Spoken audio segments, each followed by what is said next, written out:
Hanamkonda collectorate వద్ద SFI ఆధ్వర్యంలో విద్యార్థులు ఆందోళన చేపట్టారు. తెలంగాణ రాష్ట్రంలో నిలిచిపోయిన ఫీజు రీంబర్స్మెంట్, స్కాలర్షిప్లను వెంటనే విడుదల చేయాలని డిమాండ్ చేశారు. ప్రైవేట్ పాఠశాలలో ఫీజుల దోపిడీ నడుస్తుందని, అధిక ఫీజులు వసూలు చేస్తున్న యాజమాన్యాలపై ప్రభుత్వం కఠిన చర్యలు తీసుకోవాలని విజ్ఞప్తి చేశారు.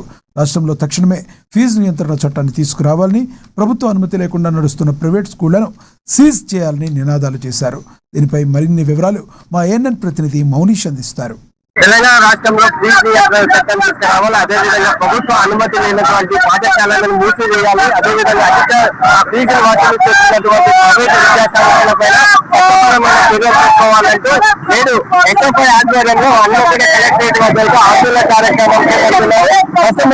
హన్మకొండ కలెక్టరేట్ వద్ద ఎస్ఎఫ్ఐ ఆధ్వర్యంలో అయితే వారి నిరసన కార్యక్రమం చేపడుతున్నారు. తెలంగాణ రాష్ట్రంలో ఉన్నటువంటి స్కాలర్షిప్ అదేవిధంగా ఫీజు రీయింబర్స్మెంట్ వెంటనే విడుదల చేయాలి. అదేవిధంగా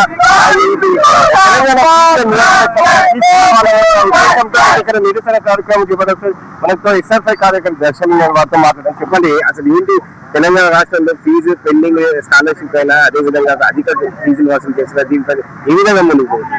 తెలంగాణ రాష్ట్రంలో దాదాపు 8,000 కోట్ల దాకా స్కాలర్షిప్స్ తీరం పెండింగ్లో ఉండే గత 2 సంవత్సరాల నుంచి తెలంగాణ రాష్ట్రంలో ఎస్ఎఫ్ఐ ఆధ్వర్యంలో ఉద్యమాలు చేస్తూ ఉంటే రేవంత్ రెడ్డి ప్రభుత్వానికి చీమకుండట్లేదు.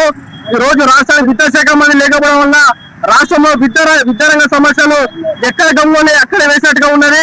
అంతేకాకుండా ఈ రోజు ప్రభుత్వ పాఠశాలలు రాష్ట్రవ్యాప్తంగా ప్రారంభమై వారం రోజులు దాటుతున్నా కూడా ఇప్పటి వరకు ప్రభుత్వ పాఠశాల విద్యార్థులు యూనిఫామ్స్ లేవు, పూర్తిస్థాల పాఠ్య పుస్తకాలు లేవు, టై షూ బెల్ట్ లేదు. అలాగే ప్రైవేట్ కార్పొరేట్ విద్యా సంస్థలకు ఎన్ఏలు డిఓలు కొమ్ము కట్టు వారి డబ్బులు తీసుకుంటారు. ఇదే జిల్లా కలెక్టర్ గారికి మేము గత 1 మంత్ నెలల క్రితమే జిల్లా కలెక్టర్ గారికి కొన్ని ఆర్డర్తో సహా కూడా మేము ప్రైవేట్ కార్పొరేట్ విద్యా సంస్థల పైన చర్యలు తీసుకోవాలని అనుమతులు ఇచ్చినాం. కానీ జిల్లా కలెక్టర్ గారు కూడా ఎలాంటి చర్యలు లేవు. అలాగే ఎన్ఏకు టీఏ కూడా కలెక్టర్ గారు ఎలాంటి ఆదేశాలు ఇవ్వడం లేదు. ఈ హన్మకొండ నగరంలో ఎల్కేజీకి ₹1,00,000 స్కూల్ ఉన్నాయి. ఇక్కడ ఎల్కేజీకి యూకేజీకి లక్షల రూపాయలు ఫీజు చేస్తున్నారు. ప్రభుత్వ పాఠశాల చదివే విద్యార్థులకు త్వరగా మౌలిక సదుపాయాలు లేవు. హన్మకొండని ప్రైవేట్ కార్పొరేట్ విద్యార్థులు తీసుకోవాలని డిమాండ్ చేస్తా ఉన్నాం. ప్రభుత్వ పాఠశాలలో ఎలాంటి సమస్యలు గుర్తించారు, ఎలాంటి ఇబ్బందులు అయితే ఇది విద్యార్థులు పడుతున్నారు, మీ దృష్టికి ఎలాంటి సమస్యలు వచ్చాయి? ఇవాళ ప్రభుత్వ పాఠశాలలో ఉన్నటువంటి సమస్యలు ఏదైనా ఉన్నాయంటే, పాఠశాలలో ఉంటే అసలు మన వాష్రూమ్స్ కానీ లేకపోతే లైట్లు కానీ బోర్డు కూడా సరిగా లేని పరిస్థితిలో ఇలా ప్రభుత్వ పాఠశాలలో ఉన్నాయి.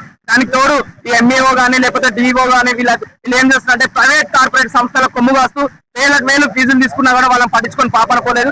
ప్రైవేట్ పాఠశాలలు ఏదైతే ఉన్నాయంటే వాళ్ళు బ్లూ డే లేకపోతే పింక్ డే, ఎల్లో డే అని చెప్పి ఇతర దాంతో విద్యార్థుల తల్లిదండ్రుల దగ్గర పైసలు వసూలు చేస్తున్న ప్రైవేట్ కార్పొరేట్ సంస్థలు ఏదైతే ప్రభుత్వ పాఠశాలలు ఉన్నాయో దాంట్లో మౌలిక సదుపాయాలు అంటే లేని పరిస్థితిలో ఉన్నాయి. కనీసం వాటర్ తాగుదామంటే లేని పరిస్థితిలో ఇలా ప్రభుత్వ పాఠశాలలో ఉన్నాయి. కావున ఎస్ఎఫ్ఐ తెలంగాణ రాష్ట్ర వ్యాప్తంగా మేము ఈ రోజు కలెక్టరేట్ ముట్టలు పిలుపులు ఇచ్చాం. ఆ సందర్భంగా ఈ రోజు ఇక్కడ కలెక్టరేట్ ఆఫీస్ ధర్నా చేయడం జరుగుతుంది. ఫీజుల నియంత్రణ చట్టంలో భాగంగా ఎలాంటి ముందుకు పోతారు? ఎలాంటి అధిక ఫీజులు వసూలు చేసిన క్రమంలో ఎల్కేజీ పిల్లలకి ₹1,00,000 పైగా వసూలు చేస్తే చర్యలు ఉండబోతాయి. ఇవాళ ప్రభుత్వం ఏదైతే ఒక స్ట్రక్చర్ తీసుకొచ్చింది ఫీజుకి సంబంధించి, దానికి సంబంధించి స్ట్రక్చర్ తీసుకొస్తే అసలు ప్రైవేట్ కార్పొరేట్ సంస్థలు ఆ ఫీజుకు అంటే టేబుల్ ప్రకారం వాళ్ళు ఫీజు వేయడం లేని పరిస్థితులు ఉంది. అయితే మేము గతంలో ఎన్నోసార్లు లెటర్ ఇచ్చాం, లేకపోతే ఇతర సమస్యల గురించి కూడా చెప్పడం జరిగింది. కానీ 6వ తరగతి 7వ తరగతికి 2 లక్షలు 3 లక్షలు ఫీజులు తీసుకుంటూ అసలు విచ్చలవిడిగా ఫీజులు తీసుకున్నారు. దీనికి ప్రభుత్వమే స్పందించి దానికి సంబంధించి చర్యలు తీసుకోవాలని మేము ట్యాక్సులు కూడా వాళ్ళ స్కూల్ పేరు మీద ఇస్తున్నారు, వీటితోనే అధికంగా వసూలు చేస్తున్నారు. వీటిపైన ఏమైనా దృష్టికి వచ్చిందా మీపై? అయితే ఇప్పుడు ఏం చేస్తున్నారంటే ప్రైవేట్ స్కూల్స్ ఏవైతే ఉన్నాయో అవి స్టేషనరీలో పెట్టడం లేకపోతే కిరాణా షాప్ లో పెట్టి వాళ్ళు సేల్ చేసే పరిస్థితి ఉంది. వాళ్ళు ఏదైతే పాఠశాల పేర్లు చెప్పి వాళ్ళ ప్రైవేట్ కాలేజ్ స్కూళ్ళ పేర్లు కాలేజ్ పేర్లు పెట్టి వాళ్ళు యూనిఫామ్ కానీ బుక్స్ కూడా వాళ్ళ స్కూల్ పేరుతో ప్రింటింగ్ చేపించి విద్యార్థులకు అందజేసే పరిస్థితి ఉంది.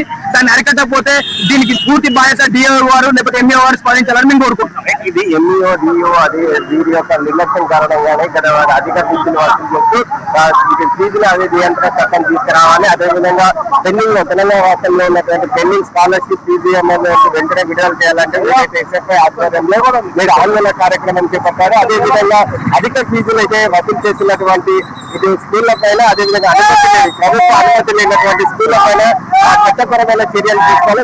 వారి అనుమతి లేని స్కూళ్ల పైన చర్యలు తీసుకొని వాటిని అయితే రద్దు చేయాలంటూ వారికి డిమాండ్ చేసి మీరు హన్మకొండ కలెక్టరేట్